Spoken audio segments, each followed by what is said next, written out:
मैं कोई एकेडमिक व्यक्ति तो हूँ नहीं, और मैंने लक्ष्मण सिंह जी को सुना है। लक्ष्मण सिंह जी जब बताते हैं, और खासतौर पर ट्राइबल कल्चर, इंडिक कल्चर, इस सब के बारे में जब लक्ष्मण सिंह जी बात करते हैं, तो वो ना केवल जानकारी देने वाला ज्ञानवर्धक होता है, अभी तो रोचक इतना होता है कि सुनने में आनंद आ जाता है। तो मैं अपनी लिमिटेशंस के अनुसार उतना बताऊंगा केवल। इस अभी हेमंत जी भाई साहब ने पहले कहा भी था कि अटल जी बोलेंगे उसके बाद कौन सुनेगा। अच्छा वो मुझे पहले बोला दिया। साथियों, भारतीय संस्कृति का जनजातीय क्षेत्रों में किस प्रकार का प्रभाव है, किस प्रकार की स्थिति है, उसमें क्या चैलेंजेस हैं, क्या अपॉर्चुनिटीज हैं। मैं पिछले कई वर्षों से बच्चों के अधिकार के क्षेत्र में काम कर रहा हूं, और मेरा यह अनुभव आया कि ये बच्चों के अधिकार का क्षेत्र भी उसी प्रकार की शक्तियों के नियंत्रण में है जिस प्रकार की शक्तियों के नियंत्रण में जनजातीय क्षेत्रों की व्यवस्थाएं होने के कारण आज हमको इस विषय पे चर्चा करनी पड़ रही है कि भारतीय संस्कृति की लिए वहां पर क्या चुनौतियां हैं और क्या अवसर है। मित्रों, अगर हम चुनौतियों और अवसरों को वृहद रूप में देखें तो जो चुनौती है वो केवल एक चुनौती है। अब उसके कई सारे आयाम हो सकते हैं, लेकिन चुनौती केवल एक चुनौती है, वो है दूषित नैरेटिव, जो जनजातीय क्षेत्रों में बहुत गहरे बैठाया गया है, बहुत गहरे बैठाया गया है। और यह आज से नहीं हुआ, पिछले कई शताब्दियों से लगातार जो होता आया, उस नैरेटिव से लड़ना ये एक चुनौती है। और इस चुनौती के साथ जो अवसर है वो भी एक ही है। हम आयुध की वेबसाइट लॉन्च पे बैठ के बात कर रहे हैं, तो अवसर, अपॉर्चुनिटी या काम, आप जो भी मान लें, वो एक ही है, वो है युद्ध करना। और ये युद्ध जो है, हम सब जिस विचार परिवार के लिए काम करते आए हैं, करते हैं, बहुत सारे काम हमको ऐसे बताए जाते हैं। नरेंद्र जी भाई साहब यहाँ पे हैं, ये लोग बताते हैं, ये भी काम बताते हैं, इससे क्या मिलेगा वो कोई नहीं बताता। तो ये काम करना क्यों है? तो बस करना है तो करना है। तो ये युद्ध भी एक ऐसा ही युद्ध है कि युद्ध करना है, बस इसलिए करना है। इससे कब मिलेगा, क्या मिलेगा, क्या हासिल होगा, क्या इसका परिणाम होगा, ये वाकई में हमको ना सोचना है और ना हमको पता है। लेकिन युद्ध करना हमारे हिस्से में एक काम आया है, इसलिए हम उसको करते रहेंगे। पिछले वर्ष एक किसी कार्यक्रम में परम पूज्य सरसंघ चालक जी के बौद्धिक में उन्होंने एक नया टर्म दिया था, नया शब्द दिया था। वो शब्द उन लोगों के लिए ही था जो आयुध जैसे संयंत्रों की स्थापना करते। उन्होंने ऐसे सभी लोगों को बौद्धिक क्षत्रिय बोला। हम में से कुछ लोग यार पिछले वर्ष से कोविड की फर्स्ट और सेकेंड वेव के बीच में किसी कार्यक्रम में उन्होंने बौद्धिक क्षत्रिय नाम दिया उन लोगों को जो अपनी बुद्धिमत्ता के आधार पे लगातार युद्ध कर रहे हैं। और उन्होंने ये बताया कि इस युद्ध की आवश्यकता लंबे समय तक। हमने कई शताब्दी पहले युद्ध करना छोड़ दिया। पिछले 2-2.5 हजार साल के इतिहास में भारतीय संस्कृति के गौरव के लिए हमने जो युद्ध लड़े, उनकी संख्या नगण्य है। हम सभी लोगों ने सुना होगा कि यूरोप और अरब के बीच में क्रूसेड की लड़ाइयां हुई, अपनी अपनी संस्कृति की स्थापना के लिए क्रूसेड की लड़ाइयां, 13 क्रूसेड की लड़ाइयां हुई। मैं यहाँ पे ये बात केवल इसलिए बता रहा हूँ कि क्योंकि हम एक मीडिया वेबसाइट की लॉन्च में बैठे हुए हैं और आप देखिए किस तरीके से नैरेटिव को बदला जाता है। पूरी दुनिया में 13 क्रूसेड की लड़ाइयां हुई और अपनी अपनी किताब की महत्ता स्थापित करने के लिए ईसाइयों की तरफ से उनको टेम्पलर्स लड़ा करते थे, और जब टेम्पलर्स उस लड़ाई को लड़ा करते थे तो पूरा समाज उनको तन, मन, धन और जीवन से मदद किया करता था। लेकिन ये लड़ाइयां 280 साल तक चलने के बाद खत्म कैसे? इस बारे में इतिहास में सबसे कम लिखा गया। क्रूसेड की लड़ाई लड़ने वाले क्रूसेडर्स को दोनों तरफ, चाहे अरब इतिहासकारों की बात करें चाहे यूरोपियन इतिहासकारों की बात करें, बहुत महिमा मंडित किया गया, लेकिन इसके खात्मे की बात कैसे हुई उसको छुपा दिया गया। मित्रों, इसका खात्मा जो हुआ वो उन दोनों संस्कृतियों के ऊपर एक दाग है। एक पादरी को एक रात सपना आया कि अगर बच्चों की फौज बना के भेजी जाएगी तो फिर हम ये युद्ध जीत जाएंगे और जेरूसलम पे हमारा कब्जा हो जाएगा। साथियों, पूरे यूरोप से लगभग 20,000 बच्चों को अस्त्र शस्त्र से लैस करके घोड़ों पे बिठा के युद्ध में भेज दिया गया। 15,000 बच्चों की हत्या हुई। वो वाकई बच्चे थे। इतना रक्त रंजित इतिहास जिसको छुपा दिया गया। आप लोगों को गूगल सर्च करना पड़ेगा, कहीं कहीं बहुत छोटा छोटा लिखा मिलता है। आप किताबों में पढ़ेंगे तो आपको द 13th क्रूसेड के नाम से वो पढ़ने को मिलेगा। तो नैरेटिव की ताकत वो ताकत होती है कि 12 लड़ाइयों के 280 साल के इतिहास का महिमा मंडन को किया गया, लेकिन उस पर जो दाग था उसको छुपा दिया गया। अभी पिछले दिनों कुतुब मीनार की बात चल रही थी। मेरे एक इतिहासकार मित्र ने मुझे एक शिलालेख का टुकड़ा, उसका एक फोटोग्राफ भेजा। उस शिलालेख में ये वाकई में लिखा हुआ है कि किस प्रकार 2 लाख देवी मूल्य के 27 मंदिरों की मूर्तियों को तोड़कर इस कुतुब मीनार का निर्माण किया गया। लेकिन जब नैरेटिव डेवलप किया गया तो उस बात को कहीं ना कहीं दबा दिया गया, छुपा दिया गया, बताया नहीं गया। तो आज आप लोग जो कर रहे हैं उसको जो हमारी अगली पीढ़ी देखेगी, हम बहुत सौभाग्यशाली हैं कि आज हम डिजिटल मीडिया के युग में हैं।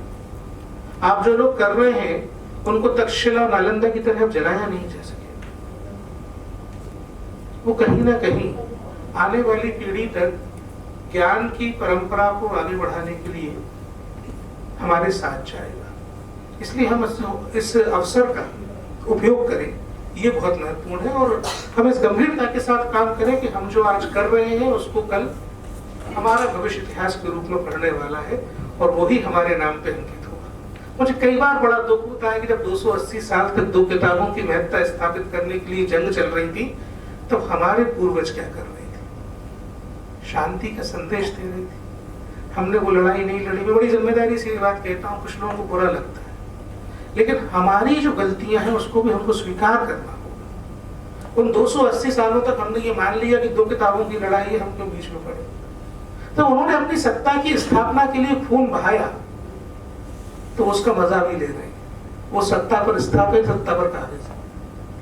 इसलिए कुछ युद्ध तो अभी हमको करने पड़ेंगे और उसके लिए आयुध जैसे योद्धाओं की, आयुध जैसे अस्त्रों की, वाकई आयुध की ही जरूरत पड़ेगी जो हमारे सामने है।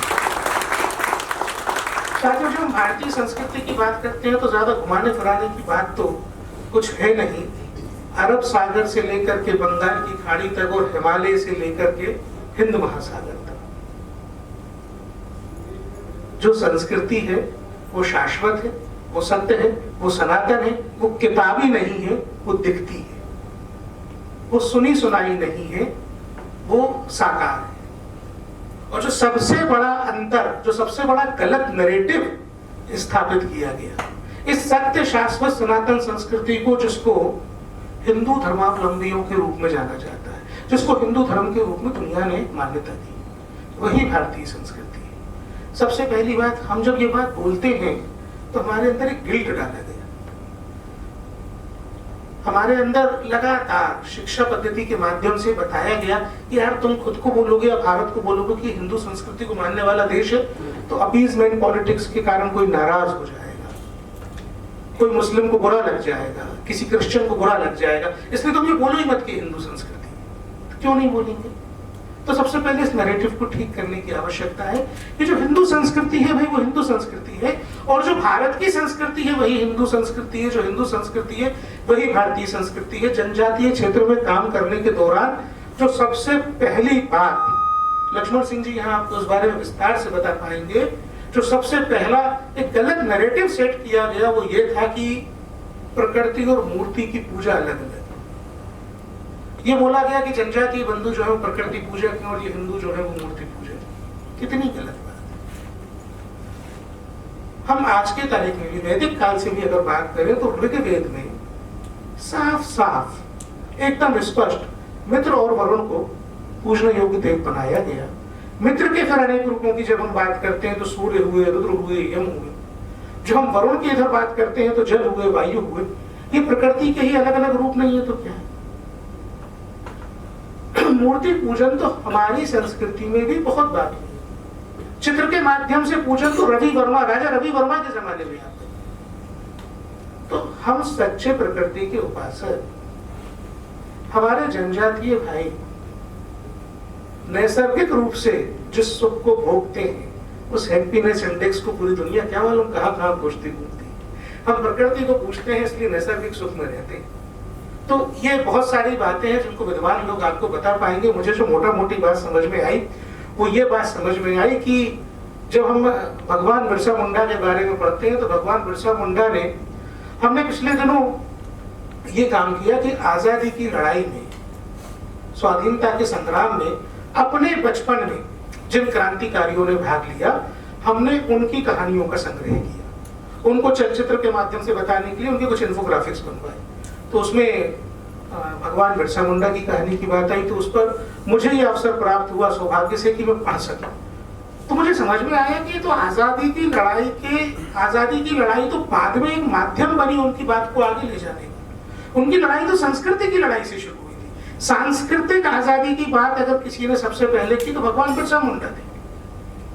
जब 9th क्लास में स्कूल में पढ़ते हुए उनसे कहा गया कि चर्च जाओ, अपना धर्म बदलो, और उनके देवी देवताओं को जब वो प्रकृति की पूजन किया करते थे अपमानित किया गया, तब सबसे पहले उन्होंने विद्रोह का झंडा उठाया था और उन्होंने कहा था कि ये तो मैं नहीं करूंगा। उनको स्कूल से निकाला गया, उनको जेल भेजा गया।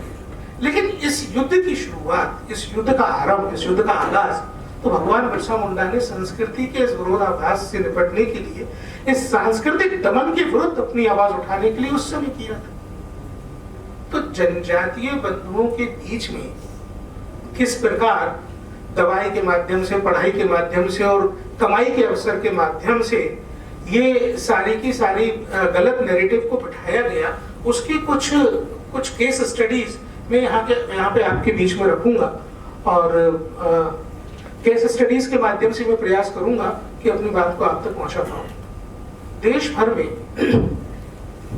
अनाथ आश्रम मशरूम्स की तरह,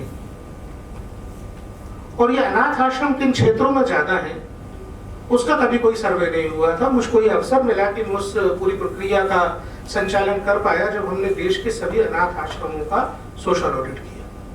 मित्रों, देश में अब आप बोलेंगे कि इसका भारतीय संस्कृति से, जनजातीय क्षेत्रों से, अनाथ आश्रम की बात से क्या वास्ता है?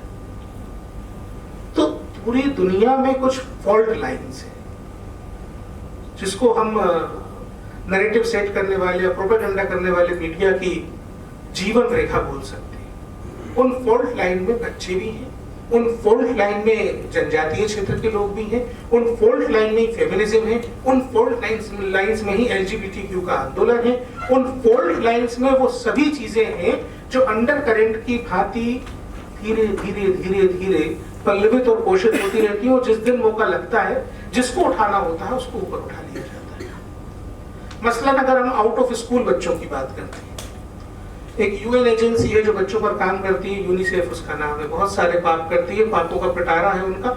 इस दिन घंटे भर की बात करेंगे तब बात करेंगे, लेकिन एक छोटा सा एग्जांपल देता हूं। आउट ऑफ स्कूल बच्चों की बात करने के लिए हमारे साथ बैठे, हमने उनको डेटा दिया कि 1,30,00,000 बच्चे भारत में ऐसे हैं जो अनमैप्ड मदरसों में पढ़ रहे हैं, जो आउट ऑफ स्कूल है, जिनको शिक्षा का अवसर नहीं मिलता। चलिए उन पर काम करते हैं, भाग गए, 4 साल हो गए, वापस नहीं आए, क्योंकि वो फॉल्ट लाइन है। इसी प्रकार की जिन फॉल्ट लाइंस पे वो लोग काम करते हैं, मैं नैरेटिव सेट करने के लिए किस प्रकार काम किया जाता है। चिल्ड्रन होम्स जो है पूरे देश में 7,163 चिल्ड्रन होम थे। मिजोरम की आबादी 2011 के सेंसस के अकॉर्डिंग 10 लाख के आसपास थी। उस 10 लाख की आबादी में 100 से ज्यादा चिल्ड्रन होम थे और 1,000 से ज्यादा बच्चे अनाथ आश्रमों में रह रहे थे। अलार्मिंग था। हमने जाके जब वहां पे पूछा कि भाई इतने बच्चे अनाथ आश्रमों में क्यों हैं, कारण क्या है? क्या इतने बच्चे अनाथ हैं? क्या इनके माता पिता नहीं है?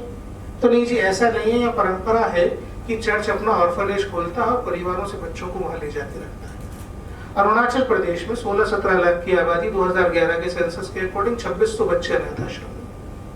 देश में कुल 7163 अनाथ आश्रम निकले 2 साल की लंबी जद्दोजहद के बाद, और उसमें से 4700 अनाथ आश्रम दक्षिण भारत के 5 राज्यों और महाराष्ट्र में थे। और ये भी बात एक और समझने की है कि जब हम यूनिसेफ की और इन सब संस्थाओं की बात करते हैं तो नैरेटिव किस तरीके से सेट किया जाता है।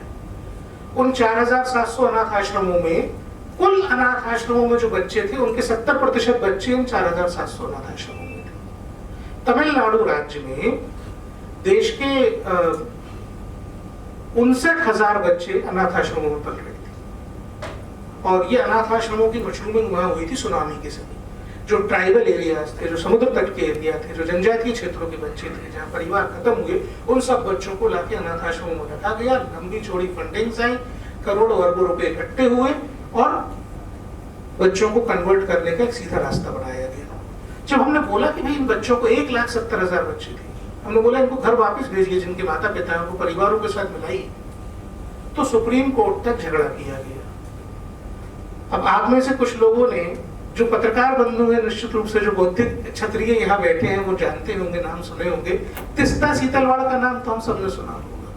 वो तिस्ता सीतलवाड़ सबसे पहले विरोध करने गई और सुप्रीम कोर्ट तक ये लोग लड़े उनसे कि भाई बच्चों को घर में, तो माँ बाप से मिलवाने में बच्चों को किसी को क्या परेशानी हो सकती है, लेकिन हमको लड़ना पड़ा। और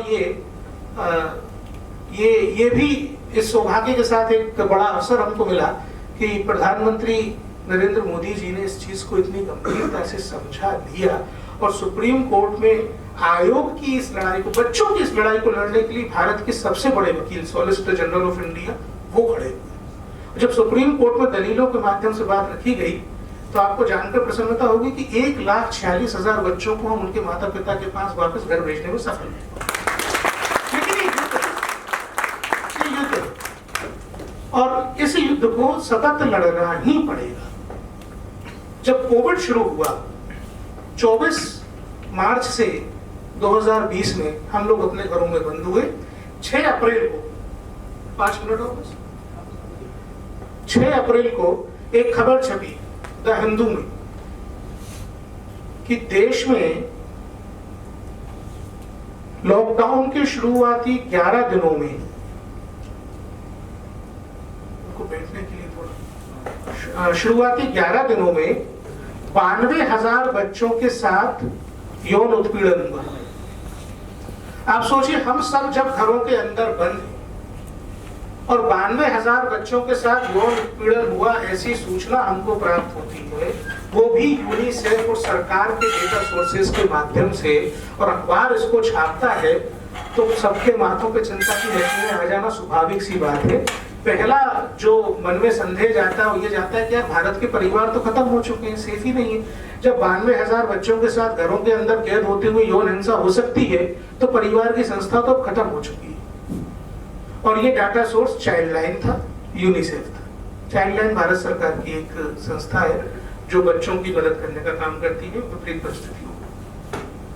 हमने उनसे पूछा कि 92,000 बच्चों की हमको सूची दो, हमको जानकारी दो, FIR दर्ज कराएंगे। उस सब में 15 दिन का समय लगा। उस 15 दिन में क्या क्या होगा, वही ताकत है नैरेटिव डेवलप करने वालों की। उस 15 दिन के समय में 2 सुप्रीम कोर्ट के वकीलों ने दिल्ली में हाई कोर्ट में लगाया, लेकिन एक पिटीशन लगा दी कि लॉकडाउन को बंद किया जाए, लॉकडाउन को खोला जाए, बच्चों के साथ घरों के अंदर रेप हुआ। अब आप सब लोग जानते हैं, आपको याद होगा 2 साल पहले लॉकडाउन के विरोध में चाइना स्पॉन्सर्ड मीडिया किस तरीके से काम कर रहा था कि किसी प्रकार ये लॉकडाउन हट जाए और भारत में कोविड प्रसारित हो जाए। तो एक हाई कोर्ट पिटीशन लगी। 4 बड़ी बड़ी संस्थाएं देश की एक प्लेटफॉर्म पे आई। मल्टीनेशनल एनजीओस थे, केयर था, प्लान था, ऐसे 4-5 थे। उन्होंने एक बहुत बड़ा फंड रेजिंग कैंपेन शुरू कर दिया। एक और संस्था यूनिसेफ ही भारत के फील्ड वर्कर्स के लिए ट्रेनिंग देने के काम के लिए फंड रेजिंग करने लगा। और 15 दिन के समय में जब हमारे पास जानकारी आई तो 179 घटनाएं केवल ऐसी थी जिसमें बच्चों के साथ किसी प्रकार की प्रताड़ना हुई थी। उनमें से कुछ मामले यौन हिंसा के हो सकते थे। तब जाके वो सारा का सारा रुका। आप लोगों को एक बात जो इस चैनल के लिए महत्वपूर्ण हुआ था कि यहाँ पे अपनी आवश्यकता में समझता हूँ और ड्यूटी भी समझता हूँ, जो आप लोगों को बताया जाए। जब सेकंड लॉकडाउन हमारे बीच में आया तो वो पिछले वित्तीय वर्ष का प्रथम ट्राइमेस्टर था, पहला क्वार्टर था, अप्रैल से जून के बीच में। उस समय देश के सभी मीडिया हाउस, चाहे एंटरटेनमेंट चैनल हो चाहे न्यूज चैनल हो, सभी घाटे में गई थी। व्यापार धंधा, जो लोग व्यापार धंधे से जुड़े हुए वो समझ सकते होंगे कि किस तरीके से सारा का सारा मार्केट बनता। एक न्यूज चैनल ऐसा था उस समय जिसने 17 करोड़ रुपए का प्रॉफिट अपनी बुक्स में शो किया, वो एनडीटीवी था। अब एनडीटीवी के पास कहां से ये पैसा आया, ये फिर चिंता में डालने वाली बात थी कि भाई इसके पास, ये तो कॉर्पोरेट का विरोधी है, मार्केट के विरोध की बात करता है, सरकार तो उसे पैसा देती नहीं, पैसा कहां से आया।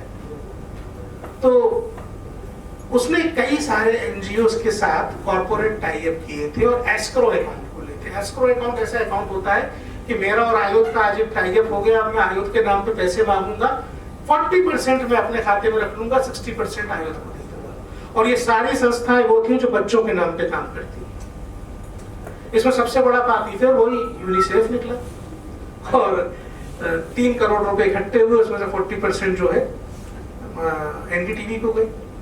और उसमें इस नाम पे पैसे लिए गए कि भारत के फ्रंटलाइन वर्कर्स के लिए पीपीई किट खरीदने का काम इस चंदे से हुआ। हमने उनको भी नोटिस किया, उसको भी रुकवाया।